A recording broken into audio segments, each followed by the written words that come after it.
একটা ফিলিং দেন আমাকে। জিয়া মোমিননগর গ্রামবাসীর উদ্যোগে আয়োজিত আজকের ঐতিহাসিক ৮ম তাফসীরুল কোরআন মাহফিলের শ্রোতাভাজন প্রধান অতিথি শ্রোতাভাজন সভাপতি জনাব মোহাম্মদ জহুরুল ইসলাম সাহেব, সঞ্চালনায় আছেন কাজী মোহাম্মদ রাশিদুল ইসলাম রাশেদ। প্রধান অতিথি ছিলেন আমার শ্রোতাভাজন ওস্তাদ এবং আমার বাবার বন্ধুবর অধ্যাপক মতিয়ার রহমান সাহেব। দ্বিতীয় বক্তা হিসেবে আলোচনা করেছেন আমাদের হাফেজ মাওলানা আতিকুর রহমান জিহাদি সাহেব। আলোচনা করেছেন প্রধান বক্তা মাওলানা হাফিজুর রহমান সাহেব। এছাড়াও আমার ডানে বামে আরো গণ্যমান্য ব্যক্তিবর্গ আছেন। আমার সামনে উপবিষ্ট দিনদার ইমানদার মুসলমান ভাই বাবাজিরা, পর্দার অন্তরালে মা এবং বোনেরা, সবাইকে আনুষ্ঠানিকভাবে সালাম জানাচ্ছি। আসসালামু আলাইকুম ওয়া রাহমাতুল্লাহি ওয়া বারাকাতুহু। আমরা আল্লাহর শুকরিয়া আদায় করি যে মহান রব দয়া করে মায়া করে আমাদেরকে মানুষ হিসাবে সৃষ্টি করেছেন এবং আজকের এই মাহফিলে আসার বসার তৌফিক দান করেছেন। সেই রবের শুকরিয়া আদায় করে সবাই বলছি আলহামদুলিল্লাহ। আজকে 11টার দিকে একটা অ্যাক্সিডেন্ট ঘটে গেছে, আপনাদের চোখের সামনে পড়ে থাকতে পারে মাওয়া টোলে পড়েছে। এত বড় একটা দুর্ঘটনা যে একটা বাস 3টা যানবাহনকে চাপা দিয়েছে, 6 জন মানুষ নিহত হয়েছে, আরো নিহতের সংখ্যা বাড়তে পারে। আমাকে মাঝে মাঝে আমি নিজে গাড়ি ড্রাইভ করার কারণে অনেকেই বলে যে হুজুর নিজেই গাড়ি চালান, নিজেই ওয়াজ করেন, নিজেই নাটক করেন, সব নিজে করেন, কোন দিন কোন গাছে মেরে দিয়ে বসে থাকবেন। আমি বলি আমি মারবো, এটা তো ঠিক আছে, কিন্তু আমি যদি না মারি আমার পিছন থেকে আরেকজন মারবে না, এর কি কোনো গ্যারান্টি আছে? বলেন, এর কোনো গ্যারান্টি আছে? আর তার উৎকৃষ্ট প্রমাণ হলো আজকের মাওয়া যে এক্সপ্রেসওয়ে, মাওয়ায় বঙ্গবন্ধু নাকি এক্সপ্রেসওয়ে ছিল, এখন ইব্রাহিম আলাইহিস সালাম এক্সপ্রেসওয়ে। এই এক্সপ্রেসওয়ের টোলে দাঁড়িয়ে আছে 2টা গাড়ি, সেই সাথে একটা মোটরসাইকেল। এই মোটরসাইকেল বাইক থেকে টোল দিচ্ছিল, পাশে আরেকটা ভ্যান গাড়ি, এটারে আমাদের দেশে মনে হয় হাইস বলে, মালয়েশিয়াতে এটাকে ভ্যান বলে। তো এই হাইস গাড়ি এবং সেই সাথে আরো একটা প্রাইভেট বাস একটা এসে একেবারে টোলে নিয়ে চলে গেল। এইগুলো চোখে পড়েছে না পড়ে নাই? আল্লাহ না করুন এমন ভাগ্য আমাদের হতে পারতো না? এমন ভাগ্য হতে পারে না যে আল্লাহ আজ পর্যন্ত এমন ভাগ্যের মধ্যে ফেলে নাই, এমন বিপদে ফেলে নাই। সে আল্লাহর শুকরিয়া আদায় করে বলছি আলহামদুলিল্লাহ। আরো একটা বড় দুর্ঘটনা ঘটেছে কাজাকিস্তানে, বিমান দুর্ঘটনা। চোখে পড়েছে আপনাদের? বিমান দুর্ঘটনা ঘটেছে, ক্রাশ খেয়েছে 110 জন, 106 জন যাত্রী এবং 4 জন 5 জন বিমান ক্রু সহ। এটা যখন বিধ্বস্ত হয়েছে, সবাই শরীর সমাধি ঘটেছে, সবাই মারা গিয়েছে, নিহত হয়েছে। এই যে কাজাকিস্তানে বিমান দুর্ঘটনা। আবার দোয়া করবার মেয়েটার জীবন নষ্ট। জ্বালা আছে না নাই? বাগেরহাটে ফকিরহাটে দোয়া করতেছে হাসপাতাল থেকে, হুজুর 1000 টাকা দিলাম অমুক হাসপাতাল, একটু দোয়া করতেন। আমি দোয়া করেছি আল্লাহ এই এলাকায় যত মানুষ আছে সব রুগী বানাও যাতে হাসপাতালে যেতে পারে। পরের দিন দেখি আমার পেজে মেসেজ দিয়েছে, হুজুর দোয়া করলেন, কে হইলো কি কেন? বলছে হুজুর আমাকে আজ পুলিশ এসে 1 লাখ টাকা জরিমানাকে ঠিক আছে। তারপর উল্টো কাজ করার কারণ আছে। আপনারা দিয়েছেন 1000 টাকার, সামনে যারা শ্রোতা ছিল ওরা তো 1 লাখ টাকার বেশি দিয়েছে। কথা কয় না? তাহলে দোয়া শ্রোতাকেও কবুল হবে না? আল্লাহ কবুল করেছেন, বলে না? আমি দোয়া কবুল করার মালিক কে? আল্লাহর কাছে চাইলে পাওয়া যায়। যারা চেয়েছেন তারা পেয়েছেন, যারা ডেকেছে তারা পেয়েছে। ইব্রাহিম আলাইহিস সালাম ফিরাউনের নমরুদের বলছিল, নমরুদ আমার বাদশাহ বলেছিল, বলেছে? পরে বলে নাই, কি বললো? ফেরেশতারা আসার পরে বলছে চলে যাও, তোমাদের দরকার নেই, তোমরা যে আল্লাহর কাছ থেকে অনুমতি নিয়ে এসেছো ওই আল্লাহ আমার অবস্থা আরো ভালো জানে। বলেন সুবহানাল্লাহ। আল্লাহ বলেন ইয়া নারু কুনি বারদাও ওয়া সালামান আলা ইব্রাহিম, ওগো আগুন তুমি আমার ইব্রাহিমের জন্য ঠান্ডা আরামদায়ক হয়ে যাও। ইব্রাহিমের জন্য আগুন ফুল বাগান হয়ে গেল।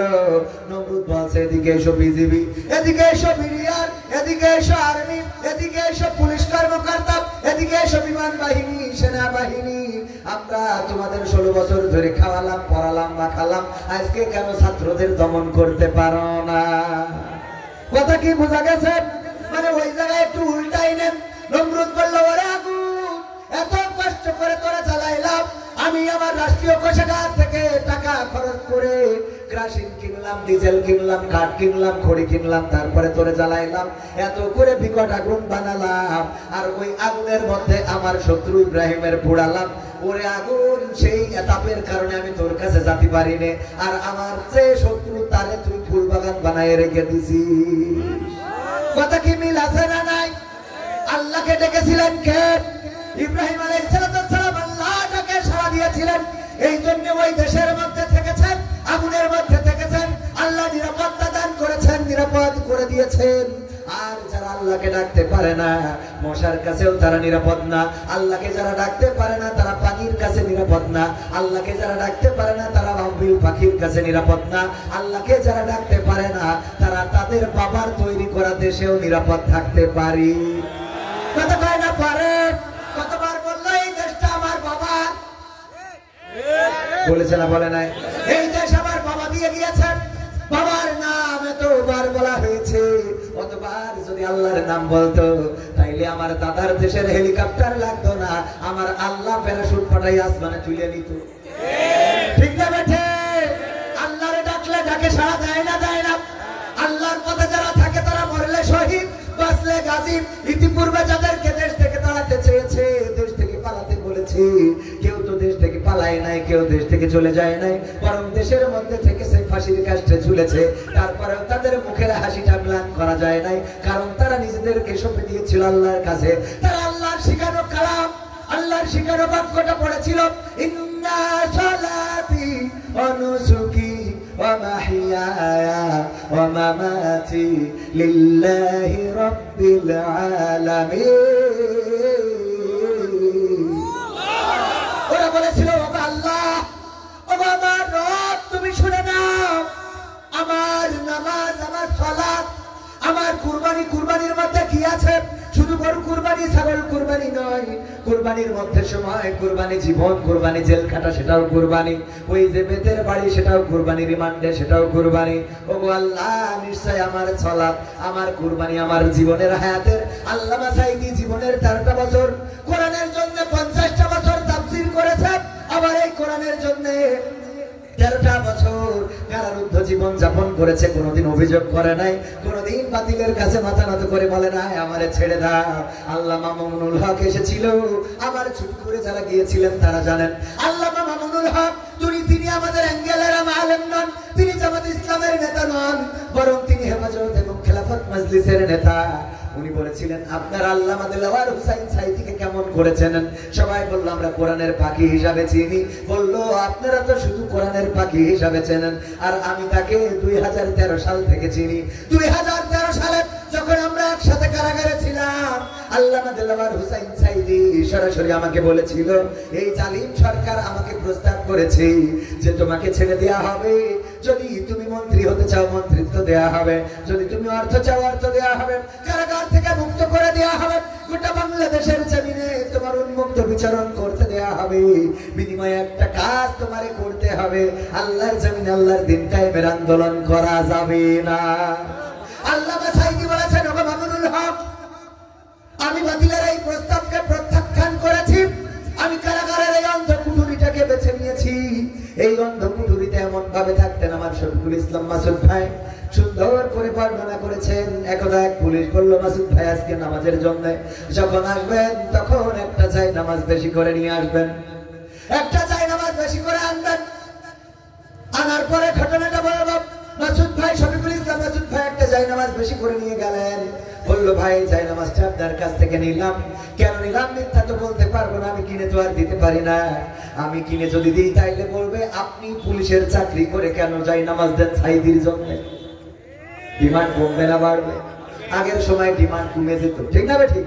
আগের সময় তারা চিন্তা করতো মানে কি, আসলে সাঈদীর পক্ষে যদি কেউ কথা বলে তাইলে তার চাকরিও চলে যাওয়ার ভয় ছিল না। এই জন্য বললো, ভাই আমি বলবো, আল্লামা সাঈদীর একজন শুভাকাঙ্ক্ষী এসেছিলেন, তিনি একটা জায়নামাজ দিয়ে বললেন এটা পয়সা দিবেন, এই কারণে আপনাকে আনতে বললাম, মিথ্যা বলবো না। তাই আপনি এই জায়নামাজটা দিলেন, আমি নিলাম, এটা পয়সা দেবো কোরআনের পাখির কাছে। এই জন্য যখন দেখি ওই ছোট্ট কুটুরিটায় কোরআনের পাখি শুয়ে আছে, মাথার নিচে কোনো বালিশ নাই, হাতটা মাথার নিচে দিয়ে শুয়ে থাকে, কলিজাটা ফেটে যায়। আরে এই মানুষটা কোরআনের জন্য এতদিন বয়ান করালেন, এত কথা শোনালেন, যার বয়ান শুনে কত তরুণ যুবক আল্লাহর পথে এসেছে, যার বয়ান শুনে মানুষেরা দিনের পথের দিশা পেয়েছে, যার বয়ান শুনে হিন্দুরা মুসলমান হয়েছে, খ্রিস্টানেরা ধর্ম ত্যাগ করে ইসলাম ধর্মের মধ্যে এসেছে, অন্য ধর্মাবলম্বীরা তারা ইসলামের শাশ্বত বাণীটারে গ্রহণ করে নিয়েছে।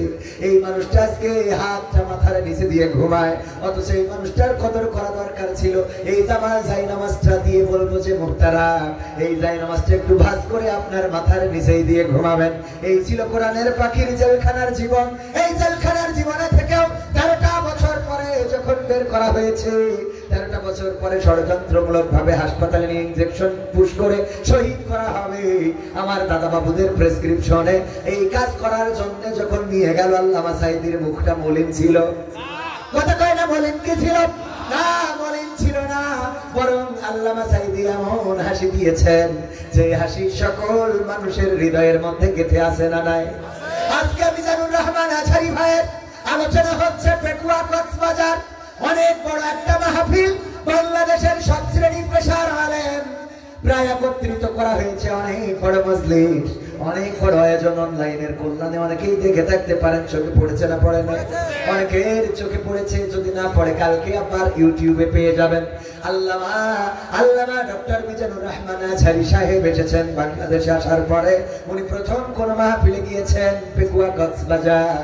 ওই প্রোগ্রামে যাওয়ার পরে মানুষের এত ভিড়, আজকে মাহফিল হবে, গতকালকে খেতাব বালিশ কম্বল নিয়ে ওই স্টেজের সামনে যে শুয়ে আছে, আগামীকালকে কোরআনের, আগামীকালকে ডক্টর মিজানুর রহমান আজহারী বয়ান করবে। সুতরাং এই বয়ান আমরা মিস করতে চাই না।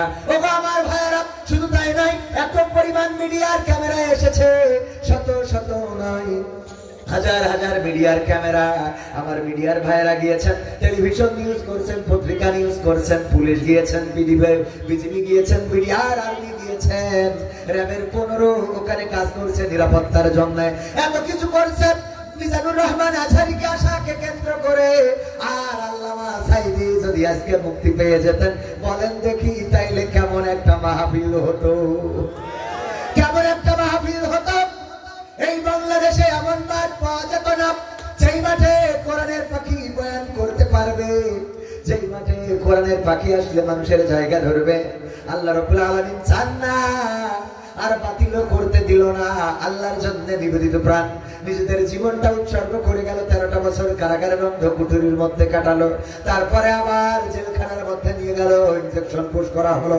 ওই জালিমদের পক্ষে যারা কথা বলে তাদেরকে বলতে চাই, আল্লামা দেলওয়ার হুসাইন সাঈদীর সাথে যেই ব্যবহার করা হয়েছে, তার মতো মানুষকে ফাঁসির কাস্টে ঝুলানোর মতো পরিকল্পনা করা হয়েছে।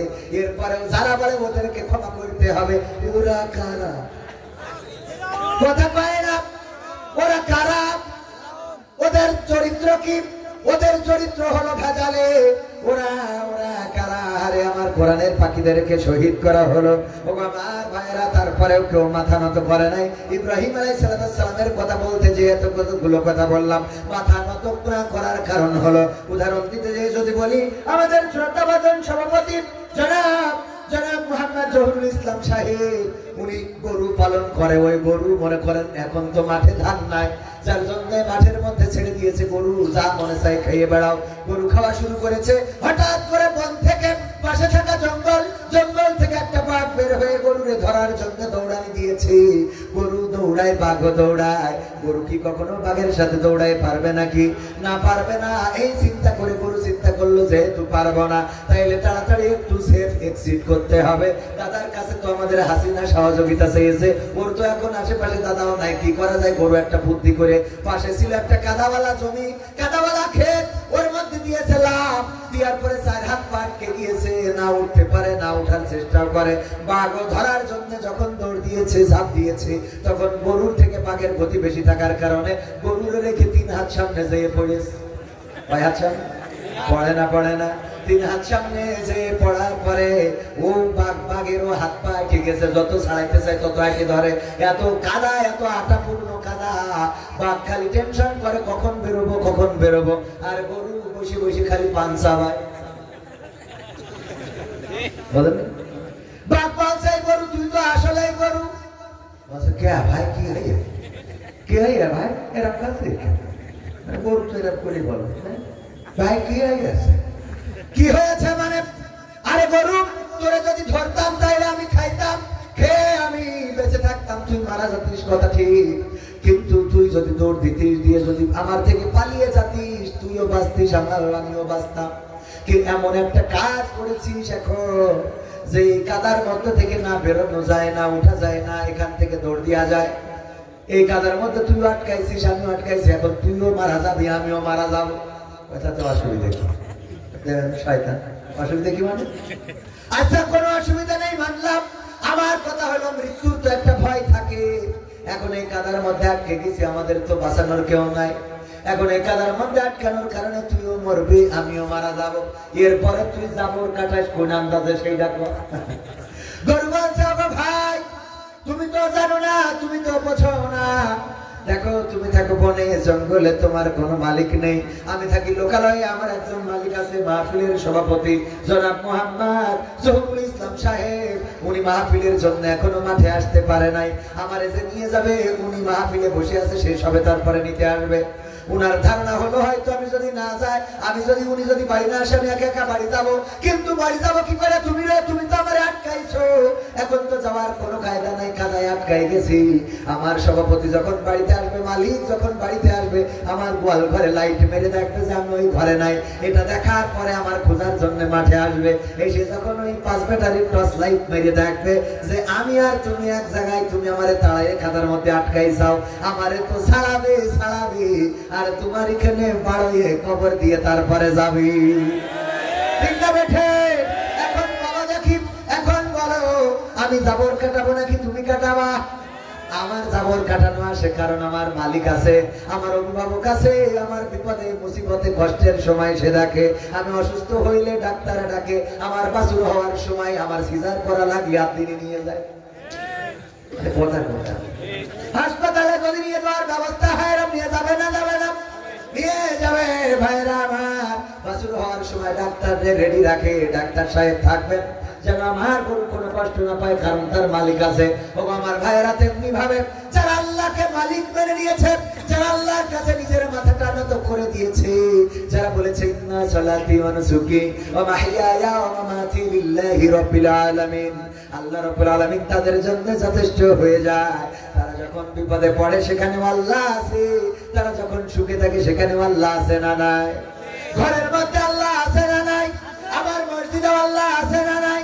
বাংলাদেশে আল্লাহ আছে, মালয়েশিয়ায় আল্লাহ আছে, সৌদি আরবে গেলে সেখানেও আল্লাহ আছে।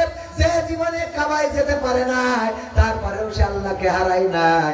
যে জীবনে মসজিদে যেতে পারে না, পা ভাঙা, প্রতিবন্ধী, অন্ধ, এমনও যদি হয়, আল্লাহর জন্য যদি সে নিবেদিত প্রাণ হয়, আর ওই ছোট্ট কুটুরি থেকে যদি আল্লাহর কাছে হাত বাড়ায়, আল্লাহ তার ডাক শোনে না? শোনে না। কিন্তু যাদের আল্লাহ নাই, যাদের অভিভাবক দাদারা পুরা সংসার ধরে বললো হেলিকপ্টার পাঠাও, আমাদের তো দেখার মতো লোক নাই, কারণ ওরা জানে এই বাংলাদেশে আল্লাহ আছে, দাদা নাই। ঠিক না বেঠে? আল্লাহ আছে, দাদা নাই। এই জন্য দাদারা বলে দাদা পাঠাও পাঠাও। আর ওই দেশে যাওয়ার পরে কি ঘটে গেল? আমার পেঁয়াজ ব্যবসায়ীরা কান্নাকাটি করছে, আমাদের এই পেঁয়াজ আর কেউ কিনছে না দাদা, অনেক কম দামে বেচতে হচ্ছে দাদা, আমাদের খুব কষ্ট যাচ্ছে, আমরা এই পেঁয়াজ বাংলাদেশে রপ্তানি করতে পারছি না, এর জন্য আসলে আমাদের খুবই কষ্ট হচ্ছে। ঠিক না বেঠি? আমি কই কষ্ট তো হবে, রপ্তানি করবি কি? আমরা পেঁয়াজ ছাড়া রান্না, এইটা আমাদের নেত্রী শিখায়, তারপর ওই দেশে গেছে। কথা কয় না? পেঁয়াজ ছাড়া রান্না আমরা শিখে ফেলেছি রে। সুতরাং এখন নেত্রী আছে, ও দেশেও পেঁয়াজ ছাড়া রান্না শিখাবে। তোদের পেঁয়াজ কেনার মতো মানুষ পাওয়া যাবে না রে। ঠিক না বেঠে? পেঁয়াজ ছাড়া রান্না তো শিখে বসে আছি। আমাদের গরু লাগবে না, তোদের গরু আর দরকার নাই, কারণ আমরা কাঁঠাল দিয়ে গোশত খাইতে পারি। ঠিক না বেঠে? কাঁঠাল দিয়ে গোশত খাওয়া, বার্গার বানানো শিখলাম। তারপরে আমরা কাঁচামরিচ বর্ষাকালের জন্য শুকনোর সময় কাঁচামরিচ শুকিয়ে রেখে ফ্রিজে ছুঁয়ে দিতে হয় শিখলাম।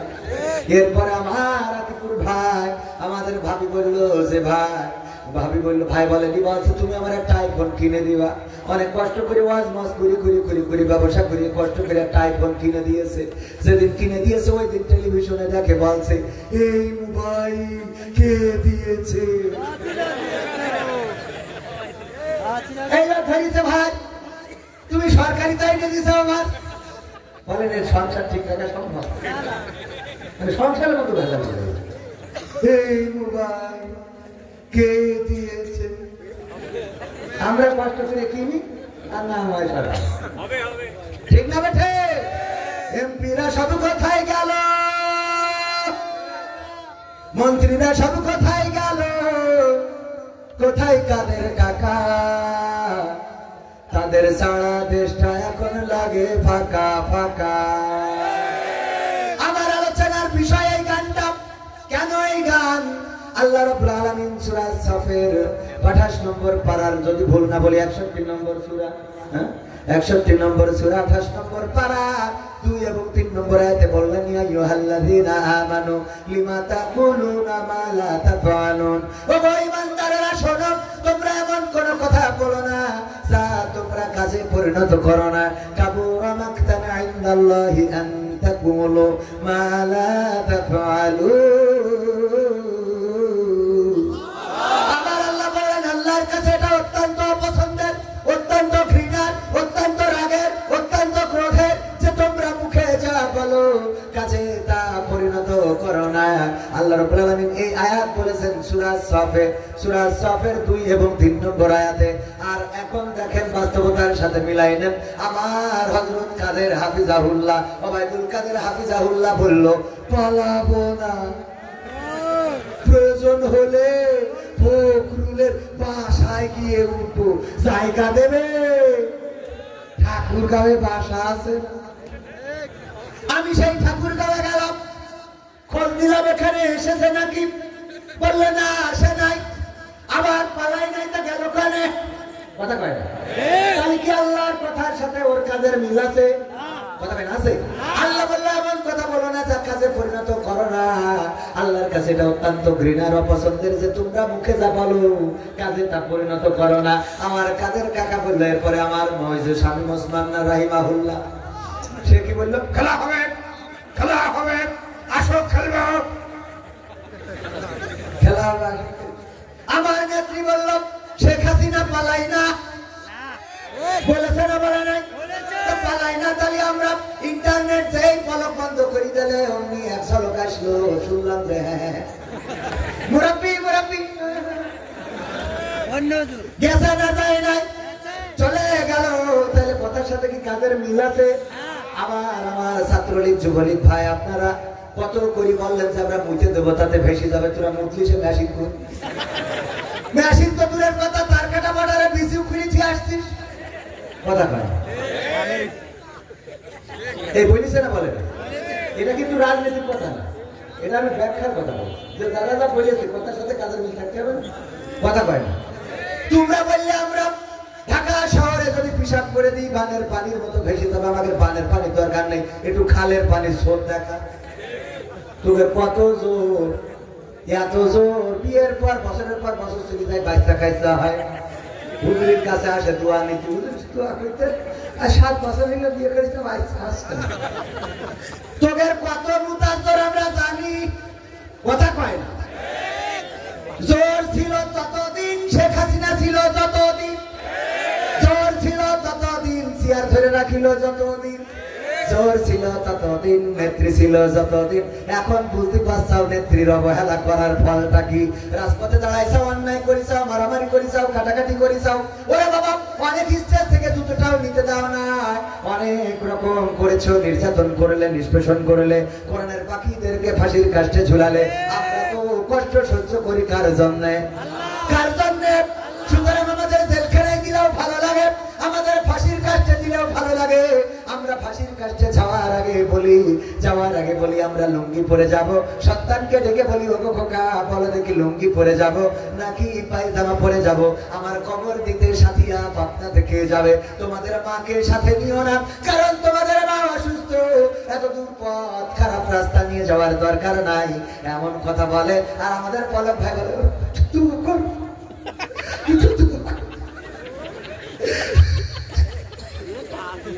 ঠিক না বেঠে? ওরে দোয়া এখন দোয়া লাগে কেন? নেট বন্ধ করার সময় মনে ছিল না? ইন্টারনেট না থাকলে দোয়া করবে, কথা কয় না? এমপিরা সব কোথায় গেল, মন্ত্রীরা সব কোথায় গেল, কোথায় কাদের কাকা? তাদের ছাড়া দেশটা এখন লাগে ফাঁকা ফাঁকা, ওদের ছাড়া দেশটা এখন লাগে ফাঁকা ফাঁকা। পালাবে না যাই না তবু দেখা, পালাবে না যাই না তবু দেখা।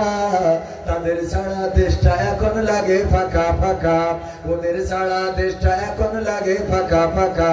আইন মন্ত্রী আটকে গেল আইনেরই ফাঁকে, দাড়ি ছাড়া দরবেশের ভণ্ড ভণ্ড লাগে।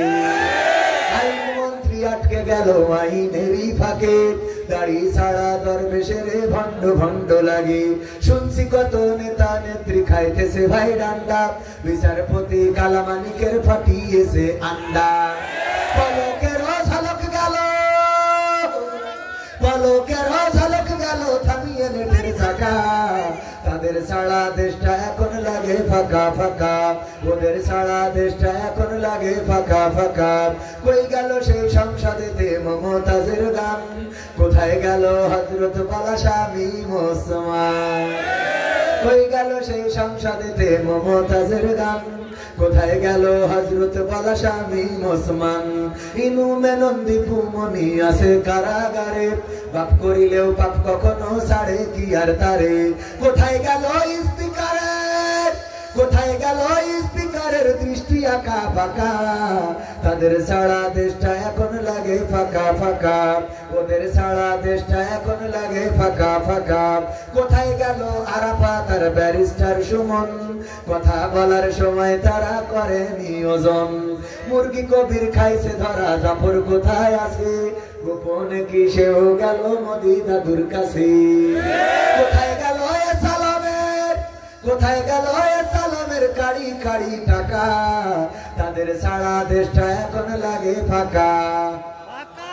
লাগে না ফাঁকা ফাঁকা লাগে। এখন সংসদে যখন অধিবেশন হয়, তখন আমার মমতা জাফর গান শোনা যায় না রে। আরে কত গান শুনলাম, আমার মমতা জাফর সংসদে যাওয়ার আগে গান গাইতো, ওরে ও রিকশাওয়ালা তুই ধীরে ধীরে চালা, তোর সাথে বলবো আমার মনের কত জ্বালা। বলেছে না বলে নাই? এরপরে দেখেন আরো জ্বালার কথা বললো, বন্ধু যখন বউ লইয়া আমার বাড়ির সামনে দিয়া রঙ্গ কইরা লুঙ্গি ধইরা হাইটা যায়, ও কলিজা ফাইটা যায়। গেছে না গায় নাই? তোমার নায়ক চলে যাওয়ার কারণে রিক্সাওয়ালার সাথে দুঃখ করলে, তারপরে আবার গানে গানে বলছে ফেটে যায়। অথচ যে তোমার এমপি বানাইলো, তোমার সংসদে বসাইলো, তোমার মতো একজন এমন চরিত্রের মানুষকে যে এত সম্মান দিল, বাংলা রিডিং করতে পারো না, তার সংসদে নিয়ে যেয়ে বসালো। আর সেই নেত্রী যখন চলে গেল, তখন তুমি কোনো গান গাইলা না রে। তোমার মতো বেঈমান হয় না, মুনাফিক হয় না, নেমোখারাম হয় না, তোমার মতো স্বার্থপর ওরে মমতাজ বাংলার জমিনে আর একটাও দেখি নাই। আমি বলি তুমি যদি এখনো পারো তাইলে গান গাও আমার সোনার ময়না পাখি। কোন বা দোষে দাদার কাছে গো আমরা দেশে কেমনে থাকি রে আমার কলজের ময়না পাখি।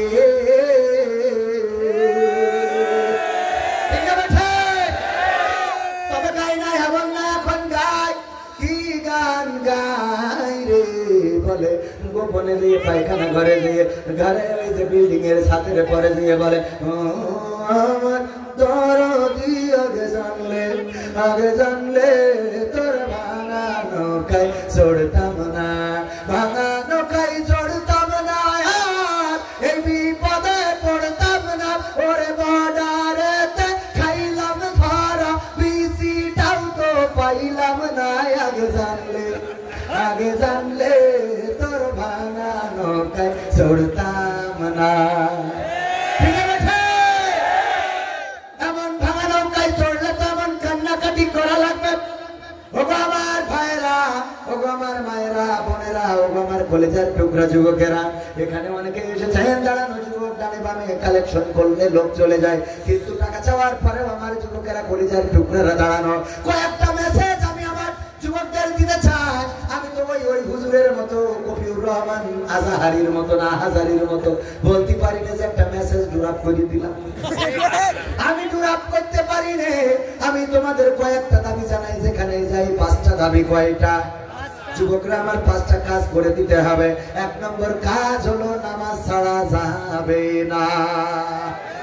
নামাজ যদি পড়তে পারেন, আল্লাহ রাব্বুল আলামিনের নবী বলেছেন নামাজের প্রথম হিসাব যেটা নিয়ে হবে সেটা হলো নামাজের হিসাব। নামাজের হিসাবে যদি কেউ উতরে যায় তাইলে অন্য হিসাবগুলো একটু সহজ হয়ে যাবে।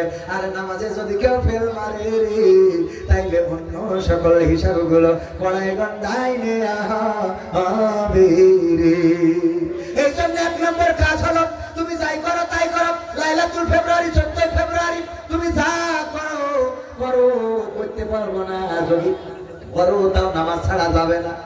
যারা এই ভুল করো তারপরে নামাজটা ছেড়ে না, কারণ নামাজ ইন্নাস সালাতা তানহা আনিল ফাহশাই ওয়াল মুনকার, আল্লাহ বলেছেন যে নিশ্চয়ই নামাজ অশ্লীল খারাপ কাজ থেকে বিরত রাখে। তার মানে ও নামাজি যদি হয় তাহলে লাইলাতুল ফেব্রুয়ারিতে আর তাহাজ্জুদ পড়বে না। ঠিক না বেঠে? এই জন্য 1 নম্বর কাজ কি? নামাজ আদায় করতে হবে। 2 নম্বর কাজ হলো টাকনুর উপরে কাপড় পরতে হবে। বিশ্ব নবী সাল্লাল্লাহু আলাইহি সাল্লাম বলেছেন যদি কেউ অহংকার বশত টাকনুর নিচেই কাপড় পরিধান করে ওই অংশটুকু জাহান্নামে যাবে, কেটে তো আর ঢোকানো হবে না, অংশের কারণে সে জাহান্নামে যাবে। আর যদি আবু তালিবের মতো জাহান্নামের সবচেয়ে অল্প শাস্তি আগুনের জুতা পরানো হয় তাও কষ্ট আছে না নাই? এই জন্য টাকনুর উপরে কাপড় পরতে হবে। 3 নম্বর কাজ হলো এই দাড়িটারে কি করতে হবে? এই দাড়িটারে রাখতে হবে। সেভ করা যাবে না, সেভ করতে হবে। সেভ করতে হবে, রেখে দিতে হবে। দাড়িটারে সংরক্ষণ করতে হবে, কাটা যাবে না। দাড়িটারে সংরক্ষণ করবেন, ছোট বড় যাই হোক। অনেকে বলবে হুজুর আপনার ছোট বলে নিজেরটা ছোট বড় বলছেন, যেহেতু আমার আমল নেই সুতরাং ডাইরেক্ট ছেড়ে দিতে বলবো না। আমাদের আমল নেই বলি যাবো, আমার যতটুকু আছে ততটুকু অন্তত করেন। যদি তাও না করেন এর থেকে ছোট করলেও করেন, কিন্তু দাড়ি রাখেন। আর গেল 3 নম্বর। 4 নম্বর কাজ হলো সৎ কাজের, নেক কাজের, ভালো কাজের আদেশ দিতে হবে। মনে থাকবে? এটা আমার দাবি। আল্লাহ রাব্বুল আলামিন এই অ্যাঙ্গেলে কথা বলেছেন, আল্লাহর নবী সাল্লাল্লাহু আলাইহি সাল্লাম এই অ্যাঙ্গেলে কাজ করে গিয়েছেন। তার 5 নম্বর হলো অসৎ কাজ যেখানে বাধা দিতে হবে সেখানে। মনে থাকবে? কফির দোকানে গিয়েছেন, হঠাৎ যদি দেখেন 2 জন কপতি ভাষা খুব রোমান্টিক হাত ধরে আছে একে অপরের, যেই বলবেন তোকে লাইসেন্স দেখা, বলা যাবে যুবকেরা? বলা যাবে? তো লাইসেন্স দেখা বলবে কি ওর নিজেই তো আরেকটার সাথে দেখবি, ঠিক না? ঠিক আছে না? নাই? এই বিয়ে করেছিস কিনা, এই ক্যান্টিনে হাত ধরেছিস, বৈধতা কোথায় পেয়েছিস? এটা বাংলাদেশ, হাজারো শহীদের রক্তে ছিল তো এই বাংলার জমিন।